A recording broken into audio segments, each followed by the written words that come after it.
ਉਹ ਜਿਵੇਂ ਕੁੰਡੇ ਦੇ ਨਾਲ ਬਣੀ ਹੁੰਦੀ ਹੈ ਜੋੜੀ ਅੜੀਏ ਕੋਟੇ ਦੀ, ਤੇਰੀ ਸਾਡੇ ਉੱਤੇ ਓਂ ਚੱਲਦੀ ਜਿਵੇਂ ਚੱਲਦੀ ਬਾਦਲ ਛੋਟੇ ਦੀ। ਤੂੰ ਕੱਪੜੇ ਧੋਂਦੀ ਨਾਰ ਕੋਈ, ਮੈਂ ਤੇਰੇ ਹੱਥ ਦਾ ਥਾਪਾ ਨੀ, ਹੈ ਇੰਨਾ ਗੂੜਾ ਹਾਣ ਦੀ ਏ ਨੀ ਤੇਰਾ ਮੇਰਾ ਨਾਤਾ ਨੀ। ਸੁਖਪਾਲ ਕਹਿੰਦਾ ਵੀ ਬਾਈ ਨਾ ਜੌਬ ਕਰਦਾ ਸੀਗਾ ਤੇ ਸਵੇਰੇ 4 ਵਜੇ ਜਾਂਦਾ ਸੀ ਤੇ ਸਿਆਲਾਂ 'ਚ ਵੀ ਉਹ ਠੰਡੇ ਪਾਣੀ ਨਾਲ ਨਹਾ ਕੇ ਜਾਂਦਾ। ਆਏ ਕਿਉਂ, ਗੀਜ਼ਰ ਹੈ ਨਹੀਂ। ਜਿਹੜੇ ਗਾਣੇ ਦੀ ਤੁਸੀਂ ਗੱਲ ਕੀਤੀ ਆ ਉਸ ਨੂੰ ਥੋੜ੍ਹਾ ਲੱਗ ਜਾਣਾ ਟਾਈਮ, ਬਟ ਉਸ ਤੋਂ ਪਹਿਲਾਂ ਥੋੜ੍ਹੇ ਹੋਰ ਕੁਛ ਕੁ ਚੰਗੇ ਗਾਣੇ ਹੋਰ ਹੈਗੇ ਨੇ ਜੀ। ਅੱਛਾ ਹਾਂਜੀ, ਉਹ ਚੰਗਾ ਨਹੀਂ ਗਾ। ਨਹੀਂ ਉਹ ਚੰਗਾ ਹੈਗਾ ਜੀ, ਪਰ ਜਿੱਦਾਂ ਤੁਸੀਂ ਕਿ ਖਤਰਨਾਕ ਆ ਜੀ ਉਹ। ਕਿਸੇ ਨੇ ਥੱਲੇ ਕਮੈਂਟ ਕੀਤੇ, ਕਹਿੰਦੇ ਸ਼ਾਇਦ ਕਹਿੰਦੇ ਬਾਈ ਪੀਕੇ ਬਲਾਈਂਡਰਸ ਦਾ ਬੜਾ ਤਕੜਾ ਫੈਨ ਆ। ਸੀ ਕਿ ਜਦੋਂ ਇਹ ਸੀਗਾ ਕਿ ਸ਼ਾਇਦ ਹੁਣ ਵਾਪਸੀ ਨਾ ਹੋ ਸਕੇ, ਉਦੋਂ ਵੀ ਉਹਨਾਂ ਨੇ ਕਦੇ ਇਦਾਂ ਦੀ ਗੱਲ ਨਹੀਂ ਕੀਤੀ ਕਿ ਜਿਹਦੇ ਤੋਂ ਮੈਨੂੰ ਇਹ ਲੱਗੇ ਕਿ ਯਾਰ ਹੁਣ ਖਤਮ ਆ। ਕਹਿੰਦੇ ਆਉਣ ਵਾਲੇ ਟਾਈਮ 'ਚ ਤੁਸੀਂ ਬੜਾ ਰੋਮਾਂਟਿਕ ਖਤਰਨਾਕ ਗਾਣਾ ਲਿਖਿਆ ਹੋਇਆ ਤੇ ਉਹਦਾ ਟਾਈਟਲ ਵੀ ਖਤਰਨਾਕ ਹੀ ਹੈ। ਕਿਹਨੇ ਦੱਸੀ ਤੁਹਾਨੂੰ ਗੱਲ ਜੀ? ਗਾਣਾ ਤਾਂ ਬਹੁਤ ਸੋਹਣਾ ਸੀ, ਚੱਕਵਾ ਸੀ, ਵੀਡੀਓ ਵੀ ਬਹੁਤ ਸੋਹਣੀ ਸੀ, ਬਟ ਇੱਕੋ ਸੀਨ ਮੈਨੂੰ ਵੀ ਨਹੀਂ ਪਸੰਦ ਆਇਆ ਤੇ ਬਹੁਤ ਸਾਰੇ ਤੁਹਾਡੇ ਚਾਹਣ ਵਾਲਿਆਂ ਨੇ ਵੀ ਉਹਦੇ ਤੇ ਹੀ ਰਿਐਕਟ ਕੀਤਾ। ਉਹ ਮੇਰਾ ਧੀਆਂ ਵਾਂਗੂ ਕਰਦਾ ਸੀ ਕੀਤਾ ਉਹਨੇ ਜੋ ਵੀ, ਸਰਦਾ ਸੀ ਜਿੰਨਾ ਚਿਰ ਮੈਂ ਤੈਨੂੰ ਪਿਆਰੀ ਸੀ।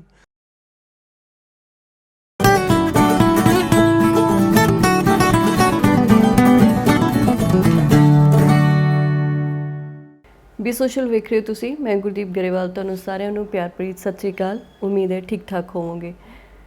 ਬਹੁਤ ਘੱਟ ਦੇਖਣ ਨੂੰ ਮਿਲਦਾ ਹੈ ਕਿ ਜਦੋਂ ਕਿਸੇ ਨਵੇਂ ਪੰਜਾਬੀ ਗਾਇਕ, ਖਾਸ ਕਰਕੇ ਨੌਜਵਾਨ ਮੁੰਡੇ ਦਾ ਜਾਂ ਕੁੜੀ ਦਾ ਗੀਤ ਆਵੇ ਤਾਂ ਲੋਕ ਉਸ ਨੂੰ ਸਲਾਹੁਣ, ਸੁਣਨ ਅਤੇ ਬਿਨਾਂ ਕਹੇ ਆਪਣੇ ਆਪ ਸ਼ੇਅਰ ਕਰਨ। ਪਰ ਅਜਿਹਾ ਦੇਖਣ ਨੂੰ ਮਿਲਿਆ ਜਦੋਂ ਬਰਨਾਲਾ ਦੇ ਪਿੰਡ ਭਦੌੜ ਦੇ ਜੰਪਲ ਹੁਸਤਿੰਦਰ ਹੋਰਾਂ ਦਾ ਗੀਤ ਇੱਕ ਪਿੰਡ ਸਾਡੇ ਦਾ ਮੁੰਡਾ ਆਇਆ।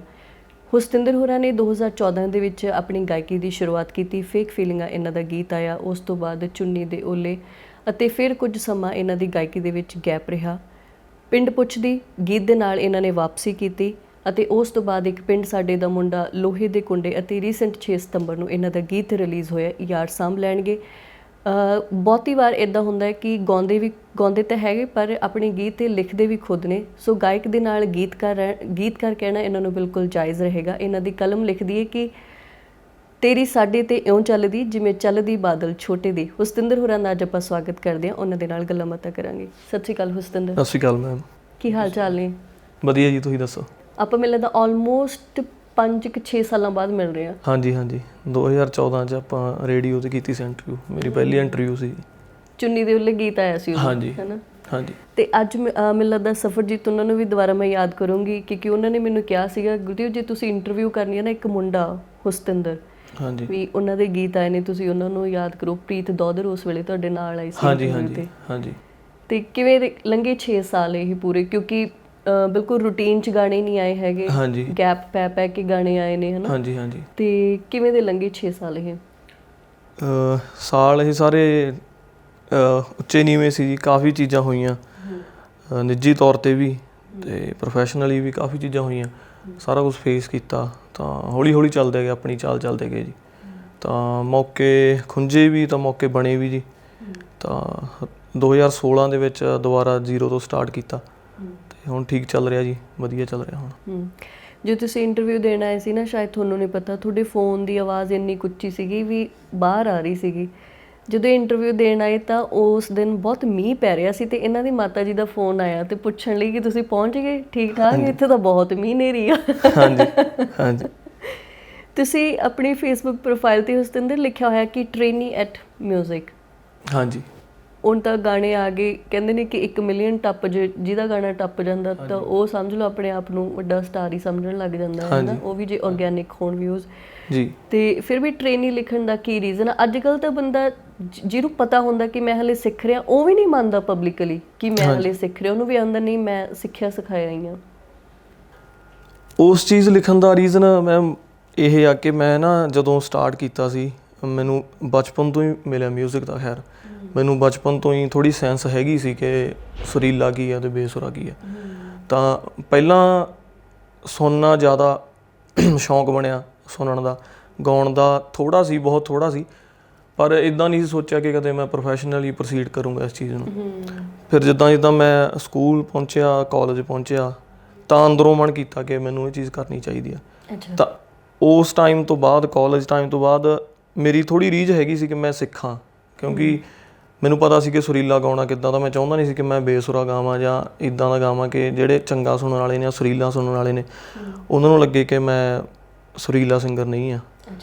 ਤਾਂ ਉਸ ਚੀਜ਼ ਕਰਕੇ ਮੈਨੂੰ ਥੋੜ੍ਹਾ ਇੱਦਾਂ ਹੈਗਾ ਸੀ ਕਿ ਮੈਂ ਸਿੱਖਾਂ। ਪਰ ਜ਼ਮਾਨਾ ਬਹੁਤ ਬਦਲ ਚੁੱਕਿਆ। ਜਿਹੜੀਆਂ ਗੱਲਾਂ ਅਸੀਂ ਸੁਣਦੇ ਹੁੰਦੇ ਸੀ ਜਾਂ ਜਿਹੜੇ ਮਾਹੌਲ ਦੇ ਵਿੱਚ ਮੈਂ ਵੱਡਾ ਹੋਇਆ, ਉੱਥੇ ਸਿੱਖਣ ਦਾ ਹੈਗਾ ਸੀ ਜ਼ਿਆਦਾ ਕਿ ਇਹ ਸਿੱਖੇ ਹੋਏ ਨੇ ਜਾਂ ਸਿੱਖਣਾ ਚਾਹੀਦਾ, ਸਿੱਖਣ ਦੀ ਗੱਲ ਜ਼ਿਆਦਾ ਚੱਲਦੀ ਸੀ। ਤਾਂ ਜਦੋਂ ਮੈਂ ਕਾਲਜ ਤੋਂ ਬਾਹਰ ਦੁਨੀਆਦਾਰੀ ਦੇ ਵਿੱਚ ਐਂਟਰ ਕੀਤਾ ਤਾਂ ਮੈਨੂੰ ਇਹ ਚੀਜ਼ਾਂ ਮੈਂ ਫੇਸ ਕੀਤੀਆਂ ਕਿ ਉਹ ਚੀਜ਼ਾਂ ਹੁਣ ਸਿਰਫ ਕਹਿਣ ਸੁਣਨ ਲਈ ਰਹਿ ਗਈਆਂ। ਜਿੱਦਾਂ ਦੇ ਸਿੱਖਣ ਵਾਲੇ ਨੇ ਉੱਦਾਂ ਦੇ ਹੀ ਸਿਖਾਉਣ ਵਾਲੇ ਨੇ। ਤਾਂ ਉਸ ਤੋਂ ਬਾਅਦ ਮੈਂ 1-2 ਥਾਵਾਂ 'ਤੇ ਗਿਆ, ਥੋੜ੍ਹਾ ਮੈਂ ਬਹੁਤ ਥੋੜ੍ਹਾ ਸਿੱਖਿਆ। ਤਾਂ ਜਿੰਨਾ ਕੁ ਮੈਨੂੰ ਖੁਦ ਨੂੰ ਲੱਗਿਆ ਕਿ ਮੇਰੇ ਲਈ ਇੰਨਾ ਕੁ ਜ਼ਰੂਰੀ ਆ, ਮੇਰੀ ਜਿੰਨੀ ਕੁ ਮੇਰੇ ਕੋਲ ਗਾਇਕੀ ਹੈਗੀ ਆ, ਉਸ ਹਿਸਾਬ ਨਾਲ ਮੈਂ ਖੁਦ ਸਿੱਖਣਾ ਸ਼ੁਰੂ ਕੀਤਾ, ਨਵਾਂ ਸੁਣਨਾ ਸ਼ੁਰੂ ਕੀਤਾ, ਡਿਫਰੈਂਟ ਆਰਟਿਸਟਾਂ ਨੂੰ ਸੁਣਨਾ ਸ਼ੁਰੂ ਕੀਤਾ, ਸਿੱਖਣਾ ਮਿਊਜ਼ਿਕ, ਹਾਰਮੋਨੀਅਮ ਮੈਂ ਸਿੱਖਣਾ ਸ਼ੁਰੂ ਕੀਤਾ ਖੁਦ ਹੀ। ਤਾਂ ਉਹ ਥੋੜ੍ਹਾ ਟਾਈਮ ਜ਼ਰੂਰ ਲੱਗ ਗਿਆ ਉਹਨਾਂ ਚੀਜ਼ਾਂ ਨੂੰ, ਪਰ ਜਿੰਨੀ ਕੁ ਮੈਨੂੰ ਲੋੜ ਸੀ, ਜਿੰਨੀ ਕੁ ਚੀਜ਼ ਮੇਰੇ ਲਈ ਫਾਇਦੇਮੰਦ ਸੀ, ਉਹ ਮੈਂ ਸਿੱਖ ਲਈ। ਹੁਣ ਵੀ ਮੈਂ ਸਿੱਖ ਰਿਹਾ, ਹੋਰ ਚੀਜ਼ਾਂ ਸਿੱਖ ਰਿਹਾ ਜਿਹੜੀਆਂ ਪਹਿਲਾਂ ਮੈਨੂੰ ਲੋੜ ਸੀ, ਉਹ ਸਿੱਖ ਲਈਆਂ ਨੇ। ਤਾਂ ਲਗਾਤਾਰ ਸਿੱਖਦੀ ਜਾ ਰਿਹਾ। ਹੁਸਤਿੰਦਰ, ਸਿਖਾਉਣ ਵਾਲੇ ਕੀ ਸਿਖਾਉਂਦੇ ਨੇਗੇ? ਤੁਹਾਡਾ ਗਲਾ ਪੱਕਾ ਕਰਦੇ ਨੇ, ਤੁਹਾਡੇ ਸੁਰ ਪੱਕੇ ਕਰਦੇ ਨੇ, ਜਾਂ ਫਿਰ ਤੁਹਾਨੂੰ ਇਹ ਸਿਖਾਉਂਦੇ ਨੇ ਇੰਡਸਟਰੀ 'ਚ ਕਿਵੇਂ ਰਹਿਣਾ, ਜਾਂ ਫਿਰ ਤੁਹਾਨੂੰ ਇਹ ਸਿਖਾਉਂਦੇ ਨੇ ਸਟੇਜ 'ਤੇ ਕਿਵੇਂ ਪਰਫੋਰਮ ਕਰਨਾ, ਜਾਂ ਫਿਰ ਸਿਖਾਉਣ ਵਾਲੇ ਤੁਹਾਨੂੰ ਇਹ ਸਿਖਾਉਂਦੇ ਨੇ ਵੀ ਸਟੂਡੀਓ ਰਿਕਾਰਡਿੰਗ ਦਾ ਜ਼ਮਾਨਾ, ਵੀ ਸਟੂਡੀਓ ਰਿਕਾਰਡਿੰਗ ਲਈ ਤੁਹਾਡਾ ਗਲਾ ਕਿਹੋ ਜਿਹਾ ਹੋਣਾ ਚਾਹੀਦਾ? ਜਿਹੜਾ ਹੁਣ ਦੇ ਸਮੇਂ ਦੇ ਵਿੱਚ ਸਿਖਾਉਣ ਵਾਲੇ ਨੇ ਜੀ, ਖਾਸ ਕਰ ਮਿਊਜ਼ਿਕ ਦੇ ਵਿੱਚ, ਉਹ ਸਿਰਫ ਕਿੱਤਾ ਜੀ ਇੱਕ ਹੁਣ, ਕਿ ਜਿੱਦਾਂ ਤੁਸੀਂ ਖਾਸ ਕਰ ਜਿੱਦਾਂ ਵੱਡੇ ਸ਼ਹਿਰਾਂ ਦੇ ਵਿੱਚ ਤੁਸੀਂ ਜਾਵੋਗੇ, ਉੱਥੇ ਪ੍ਰੋਪਰ ਕਲਾਸਿਸ ਨੇ, ਜਿੱਦਾਂ ਡਾਂਸ ਕਲਾਸਿਸ ਨੇ। ਜਿੱਦਾਂ ਇੱਕ ਮਿਊਜ਼ਿਕ ਦੇ ਵਿੱਚ ਆਪਾਂ ਸੁਣਦੇ ਹਾਂ ਪਹਿਲਾਂ ਕਿ ਗੁਰੂ ਚੇਲੇ ਵਾਲੀ ਜਾਂ ਇੱਦਾਂ ਦੀ ਕੋਈ ਗੱਲਬਾਤ, ਉਹ ਹੁਣ ਨਹੀਂ ਹੈ, ਮੈਂ ਨਹੀਂ ਦੇਖੀ। ਸਿਖਾਉਣ ਵਾਲੇ ਸਿਰਫ ਕਿੱਤੇ ਵਾਂਗ ਸਿਖਾਉਂਦੇ ਨੇ, ਤੋਂ ਫੀਸ ਲੈਂਦੇ ਨੇ। ਅਤੇ ਉਹਦੇ ਵਿੱਚ ਜਿਹੜੀ ਮੈਂ ਚੀਜ਼ ਐਕਸਪੀਰੀਅੰਸ ਕੀਤੀ ਆ ਕਿ ਉਹ ਕਦੇ ਤੁਹਾਡੀ ਕੁਆਲਿਟੀ ਨੂੰ ਨਹੀਂ ਦੇਖਦੇ ਕਿ ਤੁਹਾਡੀ ਆਵਾਜ਼ ਦੀ ਕੀ ਕੁਆਲਿਟੀ ਆ, ਤੁਹਾਨੂੰ ਕੀ ਜੱਚਦਾ ਗਾਉਣ ਲਈ। ਜੇ ਤੁਸੀਂ ਫੋਕ ਵਧੀਆ ਗਾ ਸਕਦੇ ਹੋ ਜਾਂ ਕਲਾਸੀਕਲ ਵਧੀਆ ਗਾ ਸਕਦੇ ਹੋ ਜਾਂ ਮੈਲੋਡੀ ਤੁਹਾਡੇ ਆਵਾਜ਼ ਦੇ ਵਿੱਚ, ਉਹ ਕੁਝ ਵੀ ਨਹੀਂ ਦੇਖਦੇ। ਜਿੱਦਾਂ ਇੱਕ ਸਾਰਿਆਂ ਨੂੰ ਇੱਕ ਰੱਸੇ ਨਾਲ ਬੰਨ੍ਹਣ ਵਾਲੀ ਗੱਲ ਹੁੰਦੀ ਹੈ, ਤਾਂ ਜਿਹੜੀ ਨੈਚੁਰਲ ਚੀਜ਼ ਹੁੰਦੀ ਆ ਉਹ ਵੀ ਨਹੀਂ ਰਹਿੰਦੀ ਸਿੱਖਣ ਵਾਲੇ ਕੋਲੇ, ਅਤੇ ਜਿਹੜੀ ਉਹ ਸਿਖਾਉਂਦੇ ਆ ਅਤੇ ਉਹ ਵੀ ਉਹ ਸਿੱਖ ਨਹੀਂ ਪਾਉਂਦਾ। ਤਾਂ ਉਹ ਥੋੜ੍ਹਾ ਉਹ ਚੀਜ਼ ਤੁਹਾਨੂੰ ਦੱਸਿਆ ਕਿ ਜਿੱਦਾਂ ਸਿਖਾਉਣ ਵਾਲੇ ਵੀ ਉੱਦਾਂ ਦੀ ਨੇ, ਤਾਂ ਉਹ ਇੰਨਾ ਫਾਇਦਾ ਹੁੰਦਾ ਨਹੀਂ। ਮੈਨੂੰ ਲੱਗਦਾ ਕਿ ਇੰਨਾ ਫਾਇਦਾ ਹੁੰਦਾ ਨਹੀਂ। ਜੇ ਇਹ ਤੋਂ ਵਧੀਆ ਕਿ ਖੁਦ ਨੂੰ ਐਬਜ਼ਰਵ ਕਰਕੇ ਕਿ ਤੁਹਾਡੀ ਕੁਆਲਿਟੀ ਕੀ ਹੈ, ਤਾਂ ਉਸ ਚੀਜ਼ ਨੂੰ ਉੱਧਰ ਪ੍ਰੋਸੀਡ ਕਰਨਾ ਚਾਹੀਦਾ ਜੀ। ਬਿਲਕੁਲ। ਜਿਵੇਂ ਤੁਸੀਂ ਕਿਹਾ ਕਿ ਮੈਨੂੰ ਬਚਪਨ ਤੋਂ ਹੀ ਸੀਗਾ ਲਿਖਣ ਗਾਉਣ ਦਾ ਸ਼ੌਂਕ। ਹਾਂਜੀ, ਇਹ ਚੀਜ਼ ਫਾਦਰ ਸਾਹਿਬ ਤੋਂ ਆਈ। ਵੈਸੇ ਤਾਂ ਆਰਮੀ ਦੇ ਵਿੱਚ ਸੀਗੇ, ਪਰ ਮੈਨੂੰ ਪਤਾ ਲੱਗਿਆ ਵੀ ਉਹਨਾਂ ਨੂੰ ਵੀ ਲਿਖਣ ਦਾ ਸ਼ੌਂਕ ਸੀਗਾ। ਹਾਂਜੀ, ਉਹਨਾਂ ਨੂੰ ਸਾਰੀਆਂ ਚੀਜ਼ਾਂ ਦੀ ਸ਼ੌਂਕ ਸੀ ਜੀ। ਪ੍ਰੋਪਰ ਤੌਰ 'ਤੇ ਇੱਕ ਆਰਟਿਸਟ ਇਨਸਾਨ ਹੀ ਸੀ ਉਹ। ਅੱਛਾ। ਗਾਉਣ ਦਾ ਵੀ ਸੀ, ਉਹਨੂੰ ਲਿਖਣ ਦਾ ਵੀ ਸੀ। ਤਾਂ ਉਹਨਾਂ ਦੇ ਗਾਣੇ ਵੀ ਉਹਨਾਂ ਟਾਈਮਾਂ ਦੇ ਵਿੱਚ ਹੋਏ ਆ ਰਿਕਾਰਡ। ਪਰ ਜਿੱਦਾਂ ਫੈਮਲੀਜ਼ ਹੁੰਦੀਆਂ ਆਪਣੇ ਮਿਡਲ ਕਲਾਸ ਫੈਮਲੀਜ਼ ਪਿੰਡਾਂ ਦੇ ਵਿੱਚ, ਤਾਂ ਉੱਦਾਂ ਦੇ ਮੈਟਰ ਉਹ ਵੀ ਫੇਸ ਕਰ ਰਹੇ ਸੀ ਜਿੱਦਾਂ ਦੇ ਹੁਣ ਮੈਂ ਕਰ ਰਿਹਾ ਜਾਂ ਪਿਛਲੇ 4-5 ਸਾਲ ਤੋਂ ਮੈਂ ਕੀਤੇ ਨੇ। ਤਾਂ ਉਹ ਚੀਜ਼ਾਂ ਨੂੰ ਹੈਂਡਲ ਕਰਦੇ ਇਹ ਚੀਜ਼ਾਂ ਉਹਨਾਂ ਤੋਂ ਨਾਲ ਲੈ ਕੇ ਨਹੀਂ ਚੱਲ ਸਕੇ ਉਹ। ਪਰ ਜਿੱਦਾਂ ਆਰਮੀ ਦੇ ਵਿੱਚ ਜਿਹੜੀਆਂ ਉਹਨਾਂ ਦੀ ਵੀ ਕਲਚਰਲ ਐਕਟੀਵਿਟੀਜ਼ ਸੀਗੀਆਂ, ਉਹਨਾਂ 'ਚ ਪਾਰਟ ਲੈਂਦੇ ਰਹੇ ਆ ਉਹ। ਤੁਹਾਨੂੰ ਦੱਸਦੇ ਵੀ ਰਹੇ ਆ, ਜਾਂ ਜਦੋਂ ਉਹਨਾਂ ਨੇ ਛੁੱਟੀ ਆਉਣਾ ਸੀ ਤਾਂ ਉਹ ਮਾਹੌਲ ਬਣਿਆ ਰਹਿੰਦਾ ਸੀ ਉਹਨਾਂ ਕੋਲੇ, ਆਉਣ ਜਾਣ ਬਣਿਆ ਰਹਿੰਦਾ ਸੀ, ਸਿੱਖਣ ਵਾਲਿਆਂ ਦਾ ਵੀ, ਲਿਖਣ ਵਾਲਿਆਂ ਦਾ ਵੀ, ਗਾਉਣ ਵਾਲਿਆਂ ਦਾ ਵੀ। ਤਾਂ ਉਹ ਸਾਰੀਆਂ ਚੀਜ਼ਾਂ ਮੇਰੇ ਲਈ ਫਾਇਦੇਮੰਦ ਹੀ ਨੇ ਜੀ। ਹੁਣ ਵੀ ਮੈਂ ਜਦੋਂ ਯਾਦ ਕਰਦਾ ਜਾਂ ਮੈਨੂੰ ਮੇਰੇ ਜਿੰਨੀਆਂ ਕੁ ਜ਼ਿਹਨ 'ਚ ਨੇ ਚੀਜ਼ਾਂ, ਤਾਂ ਉਹ ਸਾਰੀਆਂ ਮੈਂ ਉਹਨਾਂ ਤੋਂ ਸਿੱਖ ਹੀ ਰਿਹਾ ਜੀ। ਉਹ ਸਾਰੀਆਂ ਫਾਇਦੇਮੰਦ ਹੀ ਨੇ, ਲਿਖਣ ਦੇ ਮਾਮਲੇ 'ਚ ਵੀ, ਗਾਉਣ ਦੇ ਮਾਮਲੇ 'ਚ ਵੀ। ਜਦੋਂ ਆਪਾਂ ਤੁਹਾਡੇ ਗੈਪ ਦੀ ਗੱਲ ਕਰਦੇ ਸੀ, ਤਾਂ ਫਾਦਰ ਸਾਹਿਬ ਹੁਣਾਂ ਦਾ ਇਸ ਫਾਨੀ ਦੁਨੀਆ ਤੋਂ ਚਲੇ ਜਾਣਾ, ਹੈ ਨਾ, ਉਹ ਵੀ ਤੁਹਾਡੇ ਲਈ ਇੱਕ ਵੱਡਾ ਦੁੱਖ ਸੀਗਾ। ਹਾਂਜੀ। ਉਦੋਂ ਇਹ ਹੁੰਦਾ ਕਿ ਜਦੋਂ ਘਰ ਦਾ ਜਿਹੜਾ ਮੁਖੀ ਹੁੰਦਾ, ਜਦੋਂ ਉਹ ਜਾਂਦਾ, ਤਾਂ ਉਦੋਂ ਬਾਅਦ ਜਿਹੜੀਆਂ ਉਹਦੀਆਂ ਸਾਰੀਆਂ ਜ਼ਿੰਮੇਵਾਰੀਆਂ ਤੁਹਾਡੇ 'ਤੇ ਆ ਜਾਂਦੀਆਂ ਨੇ, ਹੈ ਨਾ। ਹਾਂਜੀ। ਤਾਂ ਇੱਕ ਨਿੱਜੀ ਜ਼ਿੰਦਗੀ ਨੂੰ ਅਤੇ ਪ੍ਰੋਫੈਸ਼ਨਲ ਲਾਈਫ ਨੂੰ, ਹੈ ਨਾ, ਬੈਲੈਂਸ ਕਰਨ ਦੇ ਵਿੱਚ ਇੱਕ ਜਿਹੜੀ ਸਾਡੀ ਮਾਨਸਿਕ ਜੱਦੋਜਹਿਦ ਚੱਲਦੀ ਰਹਿੰਦੀ ਹੈ, ਹੈ ਨਾ, ਤਾਂ ਉਹ ਦੌਰ ਕਿਵੇਂ ਦਾ ਰਿਹਾ ਵੀ ਮੇਰੀ ਐਗਜ਼ਿਸਟੈਂਸ ਵੀ ਬਣੀ ਰਵੇ ਇੰਡਸਟਰੀ ਦੇ ਵਿੱਚ, ਕਿ ਮੈਨੂੰ ਫੇਰ ਦੁਬਾਰਾ ਤੋਂ ਜਿਹੜਾ ਸਾਰਾ ਕੁਝ ਸ਼ੁਰੂ ਕਰਨਾ ਪੈ ਜਾਣਾ ਆ, ਫੇਰ ਸਾਰਿਆਂ ਨੂੰ ਦੱਸਣਾ ਪੈ ਜਾਣਾ ਕਿ ਹੁਸਤਿੰਦਰ ਗਾਉਂਦਾ ਵੀ ਆ, ਲਿਖਦਾ ਵੀ ਆ, ਜਾਂ ਮੈਂ ਵਧੀਆ ਗਾ ਲੈਣਾ, ਪਰਫਾਰਮ ਕਰ ਲੈਣਾ, ਹਨਾ। ਹਾਂਜੀ ਤੇ ਦੂਸਰਾ ਨਾਲ ਦੀ ਨਾਲ ਇਹ ਵੀ ਸੀਗਾ ਵੀ ਜਿਹੜਾ ਉਹਨਾਂ ਦੇ ਚਲੇ ਜਾਣ ਤੋਂ ਬਾਅਦ ਤੁਹਾਡੀ ਘਰੇ ਲੋੜ ਸੀ, ਤੁਸੀਂ ਉੱਥੇ ਵੀ ਪੂਰਾ ਖੜਨਾ ਸੀਗਾ। ਹਾਂਜੀ ਉਹ ਚੀਜ਼ਾਂ ਇੱਦਾਂ ਹੁੰਦੀਆਂ ਜੀ। ਮੈਂ 2 ਚੀਜ਼ਾਂ ਮੈਂ ਸਿੱਖੀਆਂ ਨੇ, ਇਹ ਚੀਜ਼ ਦੇਖਿਆ ਕਿ ਜੇ ਤਾਂ ਤੁਸੀਂ ਸਾਰਾ ਕੁਝ ਛੱਡ ਕੇ ਇੱਕ ਪਾਸੇ ਹੋ ਜਾਓਗੇ ਤਾਂ ਇਸ 'ਚ ਕੋਈ ਸ਼ੱਕ ਨਹੀਂ ਕਿ ਅੱਜ ਨਾ ਕੱਲ੍ਹ ਤੁਸੀਂ ਆਪਦੀ ਮੰਜ਼ਿਲ 'ਤੇ ਜਾਂ ਜਿੱਥੇ ਵੀ ਪਹੁੰਚ ਜਾਓਗੇ। ਜੇ ਤੁਸੀਂ ਜਿੱਦਾਂ ਕਹਿੰਦੇ ਕਿ ਫਕੀਰ ਹੋਣ ਵਾਲੀ ਗੱਲ ਆ ਕਿ ਤੁਸੀਂ ਸਭ ਕੁਝ ਛੱਡ ਦਿਓ, ਪਰਿਵਾਰ ਛੱਡ ਦਿਓ, ਦੁਨੀਆਦਾਰੀ ਛੱਡ ਦਿਓ, ਤੁਸੀਂ ਕਿਹਾ ਮੈਂ ਆਹੀ ਚੀਜ਼ ਕਰਨੀ ਆ ਅਤੇ ਮੈਂ ਹੋਰ ਕੁਛ ਵੀ ਨਹੀਂ ਕਰਨਾ। ਹੋ ਸਕਦਾ ਤੁਸੀਂ ਪਹੁੰਚ ਜਾਵੋ ਮੰਜ਼ਿਲ 'ਤੇ, ਜ਼ਿਆਦਾ ਚਾਂਸਿਸ ਨੇ, ਪਰ ਜਿਹੜੀਆਂ ਬਾਕੀ ਵੀ ਤੁਹਾਡੀਆਂ ਜ਼ਿੰਮੇਵਾਰੀਆਂ ਨੇ ਜਾਂ ਪਰਿਵਾਰ ਦੀਆਂ ਨੇ, ਤੁਹਾਡੇ ਆਪਣੇ ਰਿਸ਼ਤੇ ਨੇ, ਦੋਸਤੀ ਆ ਜਾਂ ਹੋਰ ਵੀ ਸ਼ੌਂਕ ਨੇ ਤੁਹਾਡੇ, ਜੇ ਤੁਸੀਂ ਉਹ ਚੀਜ਼ਾਂ ਨੂੰ ਸਾਰੀਆਂ ਨੂੰ ਨਾਲ ਲੈ ਕੇ ਚੱਲਦੇ ਹੋ ਅਤੇ ਇੱਕ ਆਪਣੀ ਮੰਜ਼ਿਲ ਵੱਲ ਵੀ ਚੱਲਦੇ ਹੋ, ਫਿਰ ਇਹ ਜ਼ਿਆਦਾ ਡਿਫੀਕਲਟ ਚੀਜ਼ ਹੈ, ਵੱਡੀ ਚੀਜ਼ ਆ। ਅਤੇ ਸਾਰੀਆਂ ਚੀਜ਼ਾਂ ਨੂੰ ਨਾਲ ਲੈ ਕੇ ਜੇ ਤੁਸੀਂ ਮੰਜ਼ਿਲ 'ਤੇ ਪਹੁੰਚਦੇ ਹੋ, ਆਪਣੀ ਮੰਜ਼ਿਲ ਵੱਲ ਵੱਧਦੇ ਹੋ, ਤਾਂ ਉਹ ਜ਼ਿਆਦਾ ਸੈਟਿਸਫੈਕਸ਼ਨ ਆ ਉਹ ਚੀਜ਼ ਦੇ ਵਿੱਚ। ਮੈਂ ਚੀਜ਼ ਇਹੀ ਕੀਤੀ, ਮੈਂ ਦੂਸਰਾ ਰਸਤਾ ਹੀ ਅਪਣਾਇਆ ਜਿਹੜਾ ਔਖਾ ਸੀ। ਮੈਂ ਜੋਬ ਵੀ ਕੀਤੀ 3 ਸਾਲ ਉਦੋਂ ਬਾਅਦ, ਪਰ ਇੱਕ ਮਨ ਦੇ ਵਿੱਚ ਜਿੱਦਾਂ ਫੋਨ ਦੇ ਵਿੱਚ ਆਪਣੇ ਬਾਈ ਡਿਫਾਲਟ ਸੈਟਿੰਗ ਹੁੰਦੀ ਹੈ ਕਿ ਤੁਸੀਂ ਇੱਧਰ ਉੱਧਰ ਕੁਛ ਮਰਜ਼ੀ ਕਰੀ ਜਾਓ, ਬਟ ਇੱਕ ਆਹ ਸੈਟਿੰਗ ਰਹਿਣੀ ਆ ਰੀਸੈਟ ਹੋਣ ਤੋਂ ਬਾਅਦ। ਮੇਰੀ ਬਾਈ ਡਿਫਾਲਟ ਇੱਕ ਸੈਟਿੰਗ ਹੈਗੀ ਸੀਗੀ, ਵਿਜ਼ਨ ਹੈਗਾ ਸੀ ਕਿ ਚਾਹੇ ਮੈਨੂੰ 2 ਸਾਲ 3 ਸਾਲ ਜੋਬ ਕਰਨੀ ਪਵੇ, ਚਾਹੇ ਕੁਛ ਹੋਰ ਕਰਨਾ ਪਵੇ, ਬਟ ਕਿਸੇ ਵੀ ਮੋੜ ਤੋਂ ਦੀ ਹੋ ਕੇ ਜਾਣਾ ਪਵੇ, ਪਰ ਜਾਣਾ ਉੱਥੇ ਹੀ ਆ। ਉਹ ਚੀਜ਼ ਕਰਕੇ ਚਾਹੇ ਪ੍ਰੋਫੈਸ਼ਨਲੀ ਕੋਈ ਕੰਮ ਨਹੀਂ ਸੀ ਹੋ ਰਿਹਾ 3-4 ਸਾਲ, ਪਰ ਜਿਹੜਾ ਰਿਆਜ਼ ਸੀ, ਮੇਰੀ ਪ੍ਰੈਕਟਿਸ ਸੀ ਜਾਂ ਹੋਮਵਰਕ ਸੁਣਨ ਦੀ, ਲਿਖਣ ਦੀ, ਉਹ ਮੈਂ ਨਹੀਂ ਛੱਡਿਆ। ਉਸ ਚੀਜ਼ ਕਰਕੇ ਜਦੋਂ ਮੌਕੇ ਬਣੇ ਤਾਂ ਫਿਰ ਸ਼ੁਰੂ ਕੀਤਾ, ਵੱਧ ਹੌਸਲੇ ਨਾਲ ਸ਼ੁਰੂ ਕੀਤਾ। ਸੁਖਪਾਲ ਕਹਿੰਦਾ ਵੀ ਬਾਈ ਨਾ ਜੋਬ ਕਰਦਾ ਸੀਗਾ ਤੇ ਸਵੇਰੇ 4 ਵਜੇ ਜਾਂਦਾ ਸੀ ਤੇ ਸਿਆਲਾਂ 'ਚ ਵੀ ਉਹ ਠੰਡੇ ਪਾਣੀ ਨਾਲ ਨਹਾ ਕੇ ਜਾਂਦਾ। ਆਏ ਕਿਉਂ, ਗੀਜ਼ਰ ਹੈ ਨਹੀਂ ਜਾਂ ਫਿਰ ਵੈਸੇ ਹੀ ਸ਼ੌਂਕ? ਉਹ ਮੈਂ ਉੱਠਦਾ ਲੇਟ ਸੀ ਜੀ, ਲਾਈਕ ਜਿੱਦਾਂ 4 ਵਜੇ ਜਾਣਾ ਹੁੰਦਾ ਸੀ ਤਾਂ ਮੈਂ 3:40 ਕਿਤੇ ਉੱਠਦਾ ਹੁੰਦਾ ਸੀ। ਅੱਛਾ, ਗੀਜ਼ਰ ਹੈਗਾ ਸੀ ਪਰ ਮੈਨੂੰ ਆਦਤ ਜੀ ਬਣੀ ਹੋਈ ਹੈ, ਟਾਈਮ ਘੱਟ ਸੀਗਾ ਜੀ, ਤਾਂ ਠੰਡੇ ਪਾਣੀ ਨਾਲ ਜਲਦੀ ਨਹਾ ਲੈਂਦਾ ਬੰਦਾ। ਤਾਂ ਨਹਾ ਕੇ ਬਸ ਮੈਂ 4 ਵਜੇ ਪਹੁੰਚ ਜਾਂਦਾ ਸੀ। ਅੱਛਾ, ਤਾਂ ਉਹ ਜਲਦੀ ਜੀ। ਜੀ ਪਿੰਡ ਭਦੌੜ ਦੇ ਹੋਰ ਵੀ ਬਹੁਤ ਆਰਟਿਸਟ ਨੇ, ਅਰਜਨ ਢਿੱਲੋਂ ਹੋਰਾਂ ਦਾ ਆਪਾਂ ਜ਼ਿਕਰ ਕਰ ਸਕਦੇ ਹਾਂ। ਅਤੇ ਜਦੋਂ ਤੁਸੀਂ ਵੌਇਸ ਆਫ ਪੰਜਾਬ ਸੀਜ਼ਨ 3 ਦੇ ਵਿੱਚ ਆਡੀਸ਼ਨ ਤੇ ਗਏ ਸੀਗੇ, ਤੁਹਾਡੇ ਨਾਲ ਇੱਕ ਤੁਹਾਡਾ ਦੋਸਤ ਵੀ ਸੀ ਸੁਖਵੰਤ। ਹਾਂਜੀ, ਤੁਸੀਂ ਦੋਨੋਂ ਹੀ ਸਿਲੈਕਟ ਹੋਏ ਸੀਗੇ ਤੇ ਉਹ ਵੀ ਬੜਾ ਸੋਹਣਾ ਗਾਉਂਦਾ ਹੈ ਨਾ। ਤੇ ਇਸ ਪਿੰਡ 'ਚ ਹੋਰ ਕਿੰਨੇ ਕਲਾਕਾਰ ਨੇਗੇ ਜਾਂ ਇਸ ਪਿੰਡ ਦੀ ਖਾਸੀਅਤ ਕੀ ਹੈ ਤੁਹਾਡੇ ਪਿੰਡ ਦੀ? ਹਾਂਜੀ, ਕਲਾਕਾਰ ਕਾਫੀ ਨੇ, ਸਾਰੇ ਖੇਤਰਾਂ 'ਚ ਹੀ ਨੇ ਜੀ। ਅੱਛਾ, ਥੀਏਟਰ 'ਚ ਵੀ ਨੇ, ਲਿਖਣ ਵਾਲੇ ਵੀ ਨੇ, ਜਿੱਦਾਂ ਸਾਡੇ ਪੰਜਾਬ ਦੇ ਬਹੁਤ ਉੱਘੇ ਲੇਖਕ ਨੇ ਦਵਿੰਦਰ ਸਥਿਆਰਥੀ ਜੀ। ਅੱਛਾ, ਹਾਂਜੀ, ਦਵਿੰਦਰ ਸਥਿਆਰਥੀ ਜੀ, ਤਾਂ ਉਹ ਕਾਫੀ ਪੁਰਾਣੇ ਨੇ। ਗਾਉਣ ਵਾਲੇ ਬਹੁਤ ਨੇ ਜੀ। ਉਹ ਇੱਕ ਜਿੱਦਾਂ ਕਈ ਵਾਰੀ ਮੈਂ ਇੰਡਸਟਰੀ ਦੇ ਵਿੱਚ ਜਾਂ ਕਿਸੇ ਹੋਰ ਨੂੰ ਮਿਲਦਾ ਤਾਂ ਜਿਹੜੇ ਪੁਰਾਣੇ ਹੈਗੇ ਨੇ ਉਹਨਾਂ ਨੂੰ ਪਤਾ ਕਿ ਭਦੌੜ ਹੈਗਾ, ਗੜ੍ਹ ਹੈਗਾ ਜੀ ਕਲਾ ਦਾ, ਤਾਂ ਉਹ ਸਾਰੀਆਂ ਚੀਜ਼ਾਂ ਜੀ ਨੇ। ਗਾਉਣ ਦੇ ਵਿੱਚ ਹੁਣ ਥੋੜ੍ਹੇ ਜ਼ਿਆਦਾ ਉੱਭਰ ਕੇ ਆ ਰਹੇ ਨੇ, ਜਿੱਦਾਂ ਤੁਸੀਂ ਨਾਮ ਲਏ ਨੇ, ਤਾਂ ਉਹ ਮਿਹਨਤ ਆ ਜੀ ਅਸਲ 'ਚ। ਉੱਥੇ ਸੈਂਸ ਹੈਗੀ ਹੈ ਚੀਜ਼ਾਂ ਦੀ, ਉਹਨਾਂ ਨੂੰ ਪਤਾ ਕਿਹੜੀ ਚੀਜ਼ ਵਧੀਆ, ਕਿਹੜੀ ਚੀਜ਼ ਨਹੀਂ ਵਧੀਆ। ਇਸ ਚੀਜ਼ ਦੀ ਵੱਡਾ ਫਰਕ ਆ ਕਿ ਉਹਨਾਂ ਨੂੰ ਇਸ ਚੀਜ਼ ਦੀ ਪਛਾਣ ਆ ਕਿ ਕੀ ਸਹੀ ਹੈ, ਕੀ ਗਲਤ ਆ, ਜਾਂ ਕੀ ਵਧੀਆ, ਕਿੰਨਾ ਵਧੀਆ। ਤਾਂ ਉਸ ਚੀਜ਼ ਨਾਲ ਹੀ ਉੱਥੇ ਸਾਰੀਆਂ ਚੀਜ਼ਾਂ ਹੋ ਰਹੀਆਂ ਨੇ। ਬਾਕੀ ਉੱਥੇ ਜਿਹੜੀ ਮੈਂ ਚੀਜ਼ 'ਚ ਹੋ ਕੇ ਲੰਘਿਆ, ਜਿਹੜੀ ਸਾਨੂੰ ਉੱਥੇ ਸਾਡੇ ਟਾਈਮ ਦੇ ਵਿੱਚ ਐਜੂਕੇਸ਼ਨ ਮਿਲੀ ਸੀ, ਪਿੰਡ ਦੇ ਸਰਕਾਰੀ ਸਕੂਲ ਦੇ ਵਿੱਚ ਮੈਂ ਪੜ੍ਹਿਆ, ਉੱਥੇ ਵੀ ਮਾਹੌਲ ਇੱਦਾਂ ਦਾ ਸੀ।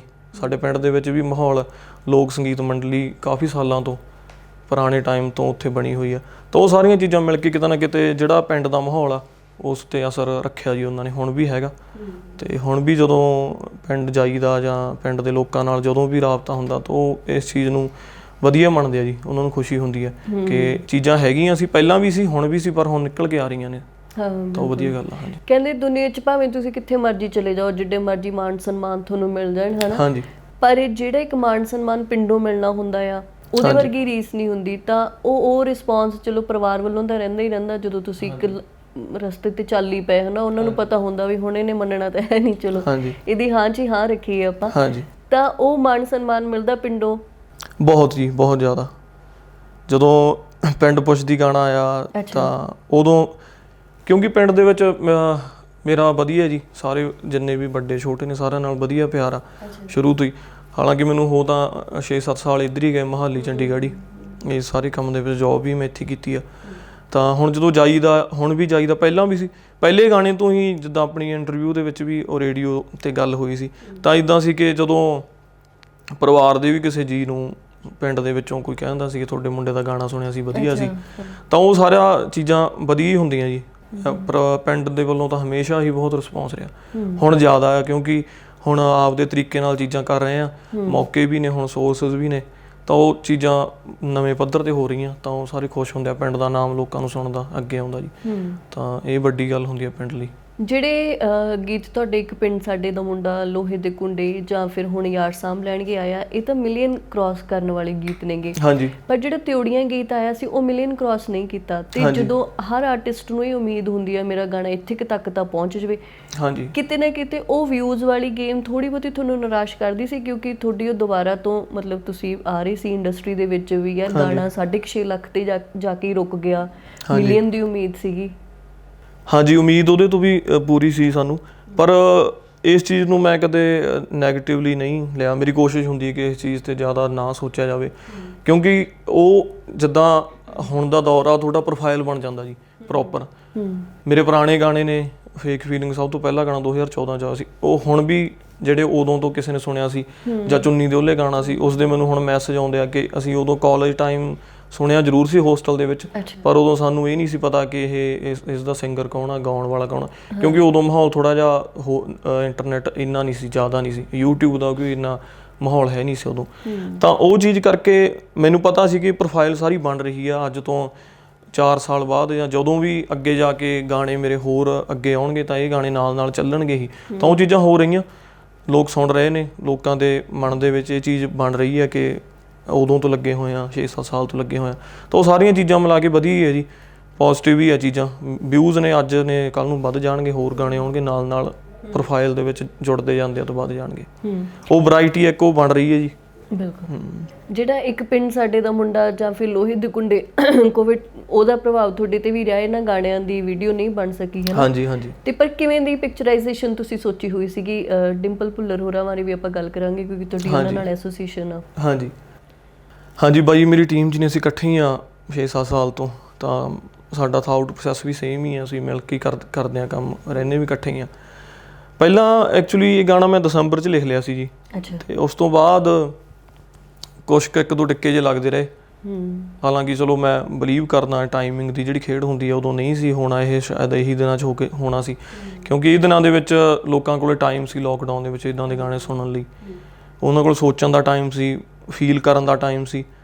ਤਾਂ ਹੁਣ ਮੈਂ ਜੇ ਸੋਚਦਾ ਕਿ ਸ਼ਾਇਦ ਜੇ ਉਦੋਂ ਕਰਿਆ ਹੁੰਦਾ ਤਾਂ ਸ਼ਾਇਦ ਕੁਛ ਹੋਰ ਹੋਣਾ ਸੀ, ਬਟ ਜਿਹੜਾ ਹੁਣ ਲੋਕਡਾਊਨ ਦੇ ਵਿੱਚ ਅਸੀਂ ਰਿਲੀਜ਼ ਕੀਤਾ, ਜਿਹੜਾ ਉਹਦਾ ਰਿਜ਼ਲਟ ਸਾਨੂੰ ਮਿਲਿਆ, ਉਹ ਜ਼ਿਆਦਾ ਸੈਟਿਸਫਾਈ ਕਰਨ ਵਾਲਾ। ਤਾਂ ਉਹ ਵਧੀਆ ਸੋਚਿਆ ਕਾਫੀ ਸੀ, ਵੀਡੀਓ ਵੀ ਸੋਚੀ ਸੀ ਇਹਦੀ, ਸਾਰਾ ਕੁਝ ਸੋਚਿਆ ਸੀ, ਪਰ ਉਹ ਚੀਜ਼ਾਂ ਔਨ ਦਾ ਸਪੌਟ ਮੌਕੇ ਨਹੀਂ ਬਣ ਸਕੇ ਕੁਛ ਪ੍ਰੋਬਲਮਸ ਕਰਕੇ, ਤਾਂ ਉਹ ਡਿਲੇ ਹੋ ਗਿਆ।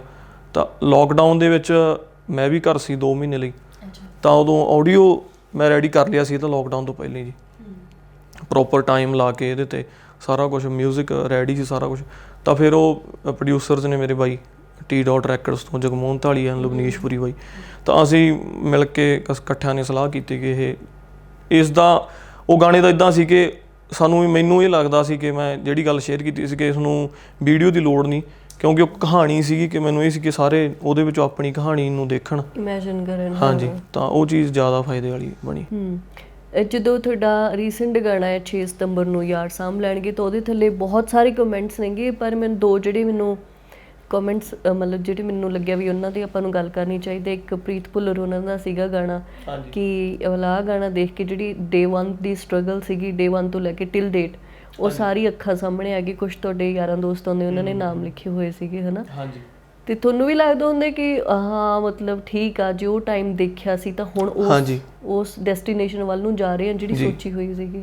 ਹਾਂਜੀ, ਇਹੀ ਚੀਜ਼ ਅਸਲ 'ਚ ਜ਼ਿਆਦਾ ਜਿਹੜੀ ਤੁਹਾਨੂੰ ਤਸੱਲੀ ਦਿੰਦੀ ਆ ਜਾਂ ਮਨ ਨੂੰ ਤੁਹਾਡੇ ਵੱਧ ਖੁਸ਼ੀ ਦਿੰਦੀ ਆ, ਉਹ ਇਹੀ ਚੀਜ਼ ਹੁੰਦੀ ਆ, ਕਿਉਂਕਿ ਦੋਸਤਾਂ ਨੂੰ ਤਾਂ ਹੈਗਾ ਸੀਗਾ ਜੀ, ਉਹਨਾਂ ਨੂੰ ਭਰੋਸਾ ਹੈਗਾ ਸੀ ਸ਼ੁਰੂ ਤੋਂ ਹੀ ਸੀ, ਅਤੇ ਪਰਿਵਾਰ ਨੂੰ ਵੀ ਹੁੰਦਾ, ਪਰ ਪਰਿਵਾਰ ਆਪਣੇ ਥੋੜ੍ਹੇ ਡਰ ਜਾਂਦੇ ਆ ਮਾਹੌਲ ਆਸੇ, ਜਿਹੜਾ ਬਾਹਰ ਦਾ ਮਾਹੌਲ ਉਹਨੂੰ ਹੁੰਦਾ ਕਿ ਜ਼ਿਆਦਾ ਉਹਨਾਂ ਨੂੰ ਇਹ ਹੁੰਦਾ ਕਿ ਪੈਸੇ ਨਾ ਸਿਰ ਚੜ੍ਹਾ ਲਏ ਜਾਂ ਕੋਈ ਠੱਗੀ ਨਾ ਹੋ ਜੇ ਇਹ ਚੀਜ਼ਾਂ ਦੇ ਵਿੱਚ, ਉਹ ਥੋੜ੍ਹੇ ਇਨਸਿਕਿਉਰ ਰਹਿੰਦੇ ਹੀ ਆ, ਹਮੇਸ਼ਾ ਹੀ ਰਹਿੰਦੇ ਆ ਪਰਿਵਾਰ। ਪਰ ਦੋਸਤਾਂ ਨੂੰ, ਮੇਰੇ ਦੋਸਤ ਸਾਰੇ ਹੀ ਬੜੇ ਪੋਜ਼ਿਟਿਵ ਤਰੀਕੇ ਨਾਲ, ਉਹਨਾਂ ਨੇ ਮੈਨੂੰ ਹਮੇਸ਼ਾ ਹੀ ਪੋਜ਼ਿਟਿਵ ਤਰੀਕੇ ਨਾਲ ਲਿਆ। ਕਦੇ ਵੀ ਇਦਾਂ ਦਾ ਟਾਈਮ ਨਹੀਂ ਮੈਂ ਉਹਨਾਂ ਵੱਲੋਂ ਮੈਨੂੰ ਕਦੇ ਸੁਣਨ ਲਈ ਨਹੀਂ ਮਿਲਿਆ ਦੋਸਤਾਂ ਵੱਲੋਂ ਕਿ ਉਹ ਇਹ ਕਹਿ ਦੇਣ ਕਿ ਨਹੀਂ ਯਾਰ ਹੁਣ ਨਹੀਂ ਗੱਲ ਬਣ ਸਕਦੀ। ਜਿਹੜਾ ਗੈਪ ਸੀ ਜਾਂ ਜਿਹੜੇ ਇੱਦਾਂ ਦੇ ਦਿਨ ਸੀ ਕਿ ਜਦੋਂ ਇਹ ਸੀਗਾ ਕਿ ਸ਼ਾਇਦ ਹੁਣ ਵਾਪਸੀ ਨਾ ਹੋ ਸਕੇ, ਉਦੋਂ ਵੀ ਉਹਨਾਂ ਨੇ ਕਦੇ ਇੱਦਾਂ ਦੀ ਗੱਲ ਨਹੀਂ ਕੀਤੀ ਕਿ ਜਿਹਦੇ ਤੋਂ ਮੈਨੂੰ ਇਹ ਲੱਗੇ ਕਿ ਯਾਰ ਹੁਣ ਖਤਮ ਆ। ਤਾਂ ਉਹ ਸਾਰੇ ਦੋਸਤ ਹੁਣ ਵੀ ਨਾਲ ਨੇ ਅਤੇ ਉਹ ਜਦੋਂ ਅਸੀਂ ਹੁਣ ਮਿਲਦੇ ਹਾਂ, ਪੁਰਾਣੀਆਂ ਗੱਲਾਂ ਵੀ ਯਾਦ ਕਰਦੇ ਹਾਂ। ਹਲੇ ਕਰਨਾ ਤਾਂ ਬਹੁਤ ਕੁਛ ਆ, ਪਰ ਜਿੰਨਾ ਕੁਛ ਵੀ ਹੋਇਆ ਉਹ ਸਾਰਾ ਹੁਣ ਬੈਟਰੀ ਆ ਉਹਦੇ। ਉਹ ਹਾਂ ਹਜੇ ਹੈ ਗਰੋਥ ਦੇ ਰਾਹ 'ਤੇ ਹੀ ਹੈ ਜੀ। ਇਹ ਨਹੀਂ ਹੈ ਕਿ ਪਿੱਛੇ ਗਏ ਆ ਜਾਂ ਖੜ੍ਹੇ ਆ, ਵੱਧ ਅੱਗੇ ਥੋੜ੍ਹਾ ਹੌਲੀ ਰਹੇ ਆ ਪਰ ਵੱਧ ਰਹੇ ਆ। ਤਾਂ ਉਹ ਚੀਜ਼ ਸਾਰੀ ਪੋਜ਼ੀਟਿਵ ਆ, ਵਧੀਆ ਜੀ। ਉਹ ਖੁਸ਼ੀ ਹੁੰਦੀ ਆ, ਸਾਰਿਆਂ ਨੂੰ ਖੁਸ਼ੀ ਹੁੰਦੀ। ਹਾਂ, ਇੱਕ ਆਸਟ੍ਰੇਲੀਆ ਮੈਲਬਨ ਤੋਂ ਨੇ ਪਲਵਿੰਦਰ ਠੁੱਲੀਵਾਲ, ਇਹ ਗੱਲ ਮੈਂ ਵੀ ਤੁਹਾਡੇ ਨਾਲ ਕਰਨੀ ਸੀਗੀ। ਉਹ ਕਹਿੰਦੇ ਵੀ ਤੁਸੀਂ ਕੁਝ ਉਹਨਾਂ ਚੁਣਿੰਦਾ ਕਲਾਕਾਰਾਂ ਦੇ ਵਿੱਚੋਂ ਜਿਨ੍ਹਾਂ ਨੂੰ ਮੈਂ ਸੁਣਨਾ ਤੇ ਦੇਖਣਾ ਪਸੰਦ ਕਰਦਾ ਹੈ ਨਾ। ਹਾਂਜੀ ਹਾਂਜੀ। ਕਹਿੰਦੇ ਗੀਤ ਤੁਹਾਡਾ ਬਹੁਤ ਸੋਹਣਾ ਹੈ ਯਾਰ, ਸਾਂਭ ਲੈਣਗੇ। ਹਾਂਜੀ। ਪਰ ਜਿਹੜਾ ਤੁਸੀਂ ਗਾਣੇ ਦੇ ਵਿੱਚ ਸਿਗਰਟ ਪੀਤੀ ਜਾਂ ਫਿਰ ਚਲੋ ਦਾਰੂ ਤਾਂ ਆਮ ਹੀ ਹੋ ਗਈ ਸਾਡੇ ਗੀਤਾਂ ਦੇ ਵਿੱਚ, ਵੀ ਉਹ ਕਿਉਂ ਆਈ ਹੈ ਨਾ। ਕਿਸੇ ਨੇ ਤਾਂ ਕਮੈਂਟ ਕੀਤੇ, ਕਹਿੰਦੇ ਸ਼ਾਇਦ ਕਹਿੰਦੇ ਬਾਈ ਪੀਕੇ ਬਲਾਈਂਡਰਸ ਦਾ ਬੜਾ ਤਕੜਾ ਫੈਨ ਆ ਉਹਨੇ ਤਾਂ ਹੋ ਸਕਦਾ ਜੀ। ਹੁਣ ਤੱਕ ਬਹੁਤ ਸਾਰੇ ਵਿੱਚ ਤੁਸੀਂ ਵੀ ਗੱਲ ਕੀਤੀ ਹੈ ਕਿ ਜਿਹੜਾ ਮਤਲਬ ਜੋ ਪਹਿਲੇ ਗੀਤ ਵੀ ਕੀਤੇ ਨੇ ਉਹ ਵੀ ਇਸ ਹਿਸਾਬ ਨਾਲ ਕੀਤੇ ਨੇ ਵੀ ਅੱਜ ਤੋਂ 10 ਸਾਲਾਂ ਬਾਅਦ ਜਦੋਂ ਮੇਰੀ ਕਿਤੇ ਇੰਟਰਵਿਊ ਜਾਂ ਵੈਸੇ ਲੋਕੀ ਮੇਰੇ ਨਾਲ ਗੱਲ ਕਰਨਗੇ ਤਾਂ ਮੇਰੇ 10 ਸਾਲਾਂ ਪਹਿਲੇ ਗਾਏ ਹੋਏ ਗੀਤਾਂ ਦਾ ਵੀ ਜ਼ਿਕਰ ਆਊਗਾ ਹੈ ਨਾ। ਜਦੋਂ ਆਪਾਂ ਇੰਨਾ ਸੋਹਣਾ ਸਾਹਿਤਕ ਗੀਤਾਂ ਦੇ ਨਾਲ ਚੱਲ ਰਹੇ ਹਾਂ ਤਾਂ ਉਹਦੇ ਵਿੱਚ ਤੁਹਾਡਾ ਲਿਰਿਕਸ ਬਹੁਤ ਸੋਹਣੇ ਨੇ, ਗਾਣੇ ਦੇ ਕਮਾਲ ਨੇਗੇ, ਪਰ ਪਿਕਚਰਾਈਜੇਸ਼ਨ 'ਤੇ ਆ ਕੇ ਤੁਸੀਂ ਇਹ ਡਿਸੀਜਨ ਕਿਉਂ ਲਿਆ ਕਿ ਮੈਂ ਸਮੋਕ ਕਰਾਂ ਉਹਦੇ ਵਿੱਚ? ਹਾਂਜੀ, ਉਹ ਐਕਚੁਅਲੀ ਕਰੈਕਟਰ ਹੀ ਇੱਦਾਂ ਸੀ ਜੀ। ਉਹ ਚੀਜ਼ ਨੂੰ ਅਸੀਂ ਬਿਲਡ ਹੀ ਇੱਦਾਂ ਕੀਤਾ ਸੀ ਸਾਰੀ ਨੂੰ। ਜਿਹੜੇ ਕਰੈਕਟਰ ਸੀਗੇ, ਜਿੰਨੇ ਵੀ ਵੀਡੀਓ ਦੇ ਕਰੈਕਟਰ ਸੀ ਜਾਂ ਮੇਰਾ ਕਰੈਕਟਰ ਸੀ, ਤਾਂ ਉਸ ਚੀਜ਼ ਨੂੰ ਨਾਲ ਲੈ ਕੇ ਸਾਰੇ ਨੂੰ ਚੱਲੇ ਸੀ। ਉਹ ਚੀਜ਼ ਦੀ ਜਿਹੜੀ ਕਰੈਕਟਰ ਦੀ ਡਿਮਾਂਡ ਸੀ ਤਾਂ ਅਸੀਂ ਉਸ ਹਿਸਾਬ ਨਾਲ ਹੀ ਪ੍ਰੋਸੀਡ ਕੀਤੀ ਆ। ਜੋ ਮਾਹੌਲ ਅਸੀਂ ਦਿਖਾਉਣਾ ਚਾਹੁੰਦੇ ਸੀ ਵੀਡੀਓ ਦੇ ਵਿੱਚ, ਤਾਂ ਉਸ ਹਿਸਾਬ ਨਾਲ ਹੀ ਉਹ ਸਾਰੀ ਚੀਜ਼ ਹੋਈ ਹੈ ਜੀ। ਅਤੇ ਬਾਕੀ ਹਾਂਜੀ ਕਮੈਂਟਸ ਉੱਦਾਂ ਦੇ ਵੀ ਆ ਰਹੇ ਨੇ ਅਤੇ ਉਹਨਾਂ ਦੀ ਸ਼ਿਕਾਇਤ ਵੀ ਸਿਰ ਮੱਥੇ ਆ। ਬਾਕੀ ਸਾਡਾ ਹਮੇਸ਼ਾ ਇਹੀ ਰਹਿੰਦਾ ਕਿ ਡਿਫਰੈਂਟ ਤਰੀਕੇ ਨਾਲ ਕਰੀਏ ਕੰਮ।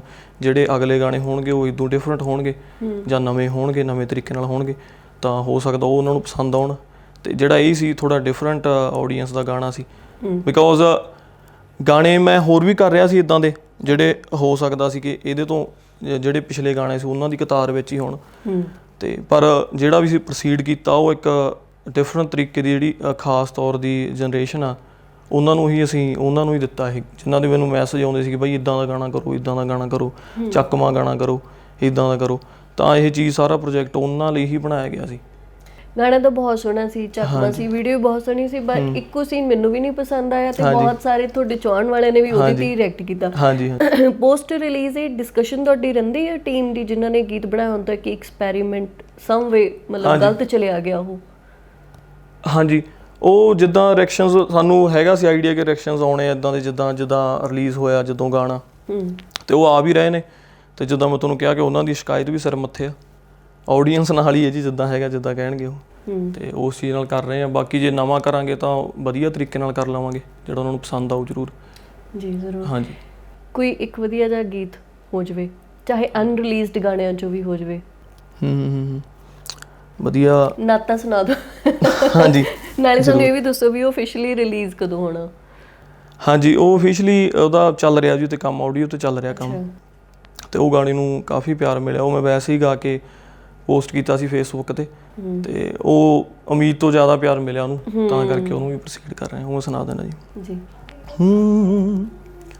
ਹੋ ਇੰਨਾ ਗੂੜਾ ਹਾਣ ਦੀਏ ਨੀ ਤੇਰਾ ਮੇਰਾ ਨਾਤਾ ਨੀ, ਜਿਵੇਂ ਸੱਥ ਵਿਚਾਲੇ ਹੱਟੀ ਨੀ ਤੇ ਠੇਕੇ ਦੇ ਨਾਲ ਹਾਤਾ ਨੀ।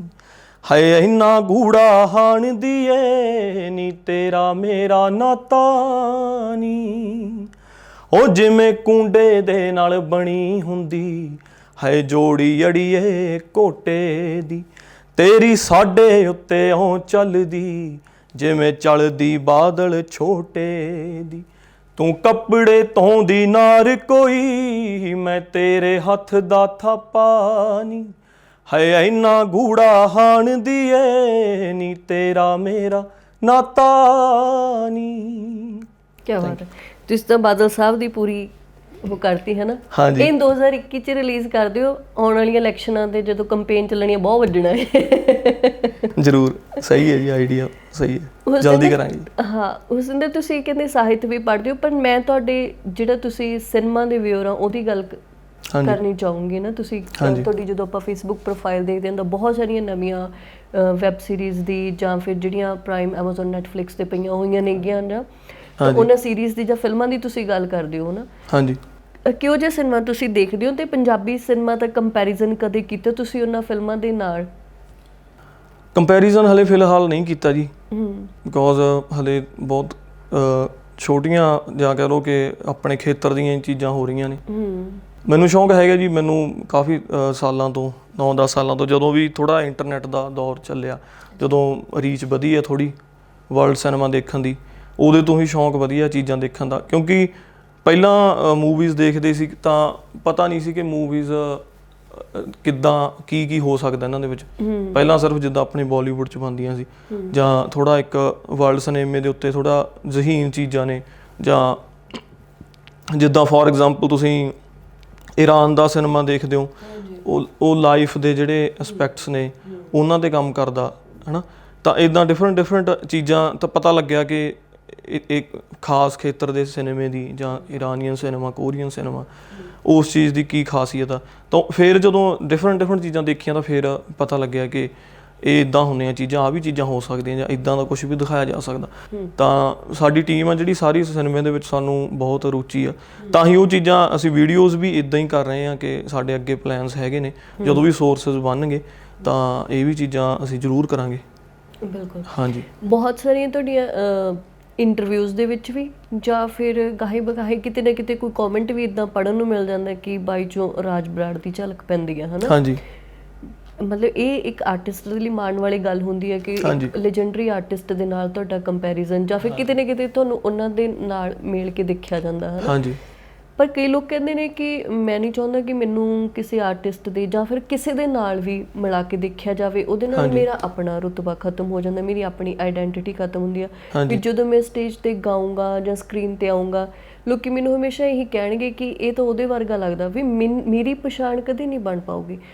ਤੁਸੀਂ ਇਹਨਾਂ ਕੰਪਲੀਮੈਂਟਸ ਨੂੰ ਕਿਵੇਂ ਲੈਂਦੇ ਹੋ? ਪੋਜ਼ਿਟਿਵ ਲੈਂਦੇ ਹੋ? ਤੁਹਾਨੂੰ ਲੱਗਦਾ ਹੈ ਕਿ ਇਹ ਚੰਗੀ ਚੀਜ਼ ਆ ਵੀ ਜੇ ਮੈਨੂੰ ਕਿਹਾ ਜਾਂਦਾ ਕਿ ਤੁਸੀਂ ਰਾਜ ਬਰਾੜ ਸਾਹਿਬ ਵਾਂਗੂ ਗਾਉਂਦੇ ਹੋ ਜਾਂ ਫਿਰ ਉਹਨਾਂ ਵਰਗੇ ਦਿਖਦੇ ਹੋ, ਤੁਹਾਨੂੰ ਕਿਵੇਂ ਲੱਗਦੀਆਂ ਨੇ ਇਹ ਚੀਜ਼ਾਂ? ਹਾਂਜੀ, ਇਹ ਐਕਚੁਅਲੀ ਇੱਕ ਵੀਡੀਓ ਤੋਂ ਸ਼ੁਰੂ ਹੋਈ ਸੀ ਚੀਜ਼। ਮੈਂ ਪਹਿਲਾਂ ਵੀ ਇਹ ਗੱਲ ਕੀਤੀ ਸੀ ਇੱਕ ਇੰਟਰਵਿਊ ਦੇ ਵਿੱਚ ਕਿ ਮੇਰੇ ਦੋਸਤ ਦੀ ਮੈਰਿਜ ਸੀ, ਤਾਂ ਮੈਂ ਉੱਥੇ ਮੰਗਾਇਆ ਸੀ ਦੇਬੀ ਸਾਹਿਬ ਦਾ, ਉੱਥੇ ਸ਼ੋਅ ਸੀ। ਹਾਂਜੀ, ਉਹਨਾਂ ਦੀ ਸਟੇਜ 'ਤੇ ਮੰਗਾਇਆ ਸੀ। ਉੱਥੇ ਮੈਂ ਬਰਾੜ ਸਾਹਿਬ ਦਾ ਗਾਣਾ ਗਾਇਆ ਸੀ ਕਿ ਉਹ ਗਾਣੇ ਤੋਂ ਲਾਈਕ ਫੀਲ ਇੱਦਾਂ ਦਾ ਬਣਿਆ ਕਿ ਉਹ ਚੀਜ਼ਾਂ ਉੱਦਾਂ ਹੀ ਪ੍ਰੋਸੀਡ ਹੋਈਆਂ ਅੱਗੇ ਜਾ ਕੇ, ਵੀ ਜਿਨ੍ਹਾਂ ਨੇ ਸੁਣਿਆ, ਮੇਰੀ ਪ੍ਰੋਫਾਈਲ 'ਤੇ ਵੀ ਸੁਣਿਆ, ਇੰਸਟਾਗ੍ਰਾਮ 'ਤੇ ਵੀ ਸੁਣਿਆ, ਅਤੇ ਜਿਹੜੇ ਇਸ ਟਾਈਮ ਜੋ ਮੈਂ ਚੀਜ਼ਾਂ ਕਰ ਰਿਹਾ ਜਾਂ ਮੇਰੇ ਨਾਲ ਹੈਪਨ ਹੋ ਰਹੀਆਂ ਨੇ, ਉਹ ਉਸ ਚੀਜ਼ ਦੀ ਹੀ ਦੇਣ ਨੇ। ਉਹ ਵੀਡੀਓ ਤੋਂ ਬਾਅਦ ਹੀ ਮੇਰੀ ਜਗਮੋਹਨ ਬਾਈ ਹੋਰਾਂ ਨਾਲ ਗੱਲ ਹੋਈ, ਉਹਨਾਂ ਨੂੰ ਮੇਰੇ 'ਚ ਕੁਛ ਦਿਸਿਆ, ਕਿਉਂਕਿ ਬਾਈ ਉਹਨਾਂ ਨਾਲ ਹੀ, ਬਰਾੜ ਸਾਹਿਬ ਨਾਲ ਹੀ ਕੰਮ ਕਰਦੇ ਕਾਫੀ ਸਾਲ, ਉਹਨਾਂ ਨਾਲ ਹੀ ਉਹੀ ਦੇਖਦੇ ਰਹੇ, ਉਹਨਾਂ ਦਾ ਕੰਮ ਉਹਨਾਂ ਨਾਲ ਜੁੜੇ ਹੋਏ ਨੇ, ਜੁੜੇ ਰਹੇ ਨੇ ਉਦੋਂ। ਤਾਂ ਹੁਣ ਵੀ ਉਹਨਾਂ ਨੇ ਉਹਨਾਂ ਦੀ ਸਾਰੀ ਜੋ ਵੀ ਲੈਗਸੀ ਆ ਉਹਨਾਂ ਨੂੰ, ਹੈ ਨਾ, ਸਾਂਭਿਆ ਹੋਇਆ ਉਸ ਚੀਜ਼ ਨੂੰ। ਤਾਂ ਉਹ ਚੀਜ਼ਾਂ ਹੈਪਨ ਹੋਈਆਂ, ਉਹ ਕਿਸੇ ਨੇ ਕੁਛ ਬਣਾਇਆ ਨਹੀਂ ਜਾਂ ਕਿਸੇ ਨੇ ਕਿਹਾ ਨਹੀਂ, ਜਾਂ ਮੈਂ ਰੀਪ੍ਰਜੈਂਟ ਨਹੀਂ ਕੀਤਾ ਖੁਦ ਨੂੰ ਉੱਦਾਂ, ਉਹ ਚੀਜ਼ਾਂ ਖੁਦ ਹੈਪਨ ਹੋਈਆਂ ਜਾਂ ਕਿਸੇ ਨੂੰ ਸੁਣਨ ਵਾਲੇ ਨੂੰ ਲੱਗਿਆ। ਤਾਂ ਮੇਰੇ ਲਈ ਤਾਂ ਇਹ ਵਧੀਆ ਗੱਲ ਆ, ਮੈਂ ਇਸ ਚੀਜ਼ ਨੂੰ ਨੈਗੇਟਿਵਲੀ ਨਹੀਂ ਲੈਂਦਾ, ਕਿਉਂਕਿ ਮੈਂ ਜਿਹੜਾ ਕੰਮ ਕਰ ਰਿਹਾ ਉਹ ਜਾਂ ਤਾਂ ਇੱਦਾਂ ਹੁੰਦਾ ਕਿ ਮੈਂ ਇੱਦਾਂ ਜਾਣ ਕੇ ਕਰਾਂ ਕੰਮ ਕਿ ਮੇਰੇ 'ਚੋਂ ਲੋਕਾਂ ਨੂੰ ਦਿਸੇ, ਮੈਂ ਉੱਦਾਂ ਨਹੀਂ ਕਰ ਰਿਹਾ। ਮੈਂ ਕੰਮ ਸਾਰਾ ਖੁਦ ਦੇ ਤਰੀਕੇ ਨਾਲ ਹੀ ਕਰ ਰਿਹਾ, ਜਿੱਦਾਂ ਮੈਨੂੰ ਸਹੀ ਲੱਗ ਰਿਹਾ, ਜਾਂ ਮੈਨੂੰ ਲੱਗਦਾ ਕਿ ਮੈਨੂੰ ਆਹ ਚੀਜ਼ ਕਰਨੀ ਚਾਹੀਦੀ ਆ, ਡਿਫਰੈਂਟ ਗਾਣੇ ਜਿੱਦਾਂ ਮੈਂ ਕਰ ਰਿਹਾ। ਪਰ ਜੇ ਕਿਤੇ ਨਾ ਕਿਤੇ ਉਹਨਾਂ ਨੂੰ ਮੇਰੀ ਆਵਾਜ਼ ਦੇ ਵਿੱਚੋਂ ਜਾਂ ਮੇਰੇ ਤਰੀਕੇ ਦੇ ਵਿੱਚੋਂ ਚੀਜ਼ਾਂ ਦਿਖ ਰਹੀਆਂ ਨੇ, ਤਾਂ ਮੇਰੇ ਲਈ ਕੋਈ ਇੱਦਾਂ ਨੈਗੇਟਿਵ ਗੱਲ ਨਹੀਂ, ਮੇਰੇ ਲਈ ਚੰਗੀ ਗੱਲ ਆ। ਮੈਂ ਵਧੀਆ ਤਰੀਕੇ ਨਾਲ ਹੀ ਦੇਖਦਾ ਇਸ ਚੀਜ਼ ਨੂੰ। ਆਉਣ ਵਾਲੇ ਟਾਈਮ 'ਚ ਕਿਹੜੇ ਗਾਣੇ ਆ ਰਹੇ ਨੇਗੇ? ਕਹਿੰਦੇ ਆਉਣ ਵਾਲੇ ਟਾਈਮ 'ਚ ਤੁਸੀਂ ਬੜਾ ਰੋਮਾਂਟਿਕ ਖਤਰਨਾਕ ਗਾਣਾ ਲਿਖਿਆ ਹੋਇਆ, ਤੇ ਉਹਦਾ ਟਾਈਟਲ ਵੀ ਖਤਰਨਾਕ ਹੀ ਹੈ। ਕਿਹਨੇ ਦੱਸੀ ਤੁਹਾਨੂੰ ਗੱਲ ਜੀ? ਫਿਰ ਤਾਂ ਤੁਸੀਂ ਉਹਨੂੰ ਫੜ ਲੈਣਾ ਜਾ ਕੇ। ਮੈਂ ਇਸੇ ਕਰਕੇ ਮੈਂ ਕਿਹਾ ਵੀ ਮੈਂ ਟਾਈਟਲ ਬੋਲਾਂ ਇੰਟਰਵਿਊ 'ਚ ਕਿ ਨਾ, ਮੈਂ ਕਿਹਾ ਖੌਰੇ ਉਹਨਾਂ ਨੇ ਰਿਵੀਲ ਨਾ ਕਰਨਾ ਹੋਵੇ। ਕਹਿੰਦੇ ਫਿਰ ਨਾ ਜੀ ਤੁਸੀਂ ਆਏ ਹਿੰਟ ਜਿਹਾ ਦੇ ਦਿਓ ਵੀ ਉਹਨਾਂ ਨੇ ਖਤਰਨਾਕ ਰੋਮਾਂਟਿਕ ਗਾਣਾ ਲਿਖਿਆ ਹੋਇਆ। ਨਹੀਂ, ਜਿਹੜਾ ਖਤਰਨਾਕ ਲਿਖਿਆ ਉਹ ਸੈਡ ਆ ਜੀ। ਅੱਛਾ। ਹਾਂਜੀ। ਅੱਛਾ। ਕਿਉਂਕਿ ਰੋਮਾਂਟਿਕ ਗਾਣਾ ਖਤਰਨਾਕ ਨਹੀਂ ਹੋ ਸਕਦਾ।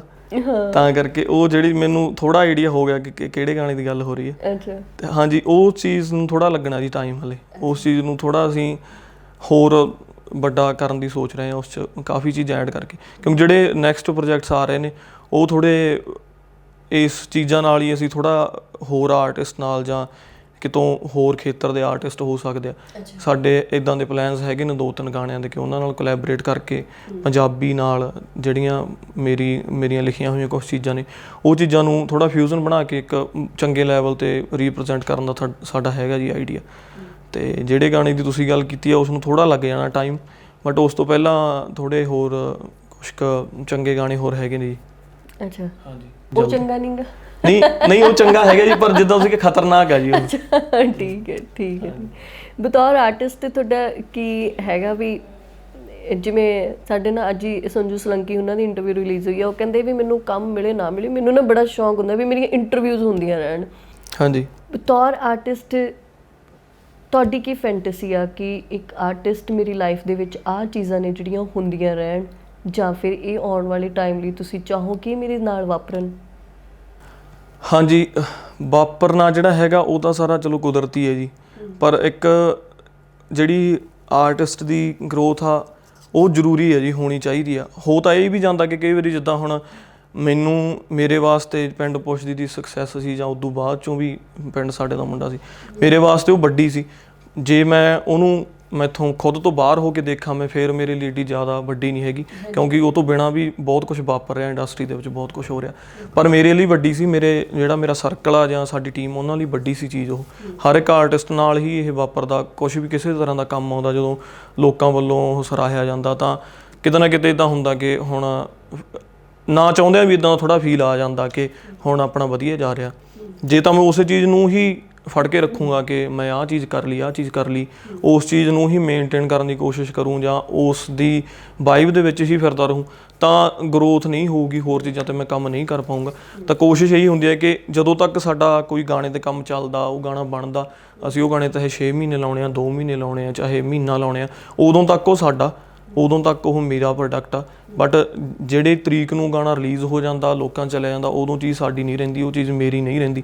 ਤਾਂ ਮੇਰਾ ਇਹੀ ਆ ਮਨ ਕੇ ਉਦੋਂ ਮੈਂ ਉਹ ਚੀਜ਼ ਨੂੰ ਛੱਡ ਦਿੰਦਾ ਕਿ ਮੈਂ ਚੀਜ਼, ਕਿਉਂਕਿ ਜੋ ਮੇਰੀ ਇੱਕ ਆਨੰਦ ਆ ਕਰਨ ਦਾ ਜਾਂ ਮੇਰਾ ਪਲੈਜ਼ਰ ਆ ਉਹ ਚੀਜ਼ ਨੂੰ ਕ੍ਰੀਏਟ ਕਰਨ 'ਚ, ਚਾਹੇ ਉਹ ਤੋਂ ਮੈਂ ਕਿੰਨਾ ਵੀ ਟਾਈਮ ਲਾਵਾਂ, ਬਟ ਐਟ ਦਾ ਲਾਸਟ ਜਦੋਂ ਪ੍ਰੋਡਕਟ ਬਣ ਚੁੱਕਿਆ, ਲੋਕਾਂ 'ਚ ਪਹੁੰਚ ਚੁੱਕਿਆ, ਫਿਰ ਉਹ ਆਰਟਿਸਟ ਦਾ ਨਹੀਂ ਰਹਿੰਦਾ, ਫਿਰ ਉਹ ਦਰਸ਼ਕਾਂ ਦਾ ਹੋ ਜਾਂਦਾ। ਤਾਂ ਜਦੋਂ ਇਹ ਚੀਜ਼ ਹੋ ਜਾਂਦੀ ਹੈ ਮੈਂ ਉਹ ਚੀਜ਼ ਨੂੰ ਛੱਡ ਕੇ ਨੈਕਸਟ 'ਤੇ ਹੋ ਜਾਣਾ ਕਿ ਨੈਕਸਟ ਚੀਜ਼ 'ਤੇ ਲੱਗਣਾ, ਉਹ ਕ੍ਰੀਏਟ ਕਰਨਾ। ਕ੍ਰੀਏਸ਼ਨ ਹੀ ਵੱਡੀ ਚੀਜ਼ ਆ, ਮੈਂ ਮੰਨਦਾ ਕਿ ਜੇ ਚੀਜ਼ਾਂ ਕ੍ਰੀਏਟ ਹੁੰਦੀਆਂ ਰਹਿਣ, ਮਿਊਜ਼ਿਕ ਵਧੀਆ ਕ੍ਰੀਏਟ ਹੁੰਦਾ ਰਹੇ, ਲਿਖਿਆ ਵਧੀਆ ਜਾਵੇ, ਗਾਣਾ ਕੰਪੋਜ਼ ਵਧੀਆ ਹੋ ਜੇ, ਇਹ ਚੀਜ਼ਾਂ ਹੈਪਨ ਹੋਣੀਆਂ ਜ਼ਰੂਰੀ ਨੇ ਆਰਟਿਸਟ ਨਾਲ ਲਗਾਤਾਰ। ਬਿਲਕੁਲ। ਬੈਕ ਹੈਡ 'ਤੇ ਕਿੰਨੇ ਕੁ ਗਾਣੇ ਤੁਸੀਂ ਲਿਖੇ ਹੋਏ ਨੇਗੇ? ਨੈਕਸਟ ਜਿਹੜੇ ਅੱਗੇ ਆ ਰਹੇ ਨੇ? ਹਾਂਜੀ। ਅੱਗੇ ਹੁਣ ਵੀ ਲਿਖ ਰਹੇ ਆ ਜੀ ਗਾਣੇ ਤਾਂ ਜਿਹੜੇ, ਬਟ ਰੈਡੀ ਨੇ। 3 ਕੁ ਗਾਣੇ ਹੈਗੇ ਨੇ ਜਿਹੜੇ ਨੈਕਸਟ ਨੇ, ਅਤੇ ਬਾਕੀ ਐਲਬਮ ਦਾ ਵੀ ਵਿਚਾਰ ਚੱਲ ਰਿਹਾ ਜੀ, ਉਹ ਵੀ ਨਾਲ। ਅਤੇ ਹਾਂਜੀ, ਮੈਂ ਖੁਦ ਵੀ ਟਰਾਈ ਕਰਦਾ ਲਿਖਣ ਦੀ। ਮੇਰੀ ਕੋਸ਼ਿਸ਼ ਇੱਦਾਂ ਹੁੰਦੀ ਹੈ ਕਿ ਅਲੱਗ ਤਰੀਕੇ ਦਾ ਲਿਖਿਆ ਜਾਵੇ ਹਰ ਵਾਰ। ਅਤੇ ਮੇਰੇ ਕੁਛ ਹੋਰ ਵੀ ਦੋਸਤ ਨੇ ਸਰਕਲ ਦੇ ਵਿੱਚ ਜਿਹੜੇ ਲਿਖਦੇ ਨੇ, ਅਤੇ ਉਹਨਾਂ ਤੋਂ ਵੀ ਲੈ ਰਿਹਾ ਮੈਂ। ਅਤੇ ਹਾਂਜੀ, ਕੁਛ ਜਾਂਦੇ ਸਾਨੂੰ ਸੁਣਾ ਕੇ ਜਾਓ ਜ਼ਰੂਰ। ਪਿੰਡ ਸਾਡੇ ਦਾ ਮੁੰਡੇ ਸੁਣਾ ਦੇਣਾ ਜੀ। ਹਾਂ, ਉਹਦਾ ਉਹ ਅੰਤਰਾ ਜ਼ਰੂਰ ਸੁਣਾਇਓ, ਮੇਰਾ ਧੀਆਂ ਵਾਂਗੂ ਕਰਦਾ ਸੀ ਜੀ। ਜਿਹਦੇ ਚਿਹਰੇ ਵਰਗਾ ਲੱਗਦਾ ਤੇਰਾ ਚਿਹਰਾ ਵੇ, ਮੈਨੂੰ ਬੁਝਿਆ ਲੱਗਿਆ ਬਾਪੂ ਤੇਰਾ ਵੇ, ਉਹ ਮੇਰਾ ਧੀਆਂ ਵਾਂਗੂ ਕਰਦਾ ਸੀ, ਕੀਤਾ ਉਹਨੇ ਜੋ ਵੀ ਸਰਦਾ ਸੀ, ਜਿੰਨਾ ਚਿਰ ਮੈਂ ਤੈਨੂੰ ਪਿਆਰੀ ਸੀ। ਇੱਕ ਪਿੰਡ ਸਾਡੇ ਦਾ ਮੁੰਡਾ ਵੇ, ਤੇਰੇ ਨਾਲ ਸੀ ਉਦੋਂ, ਹੁੰਦਾ ਵੇ ਜਦ ਆਪਣੀ ਲੱਗੀ ਯਾਰੀ ਸੀ।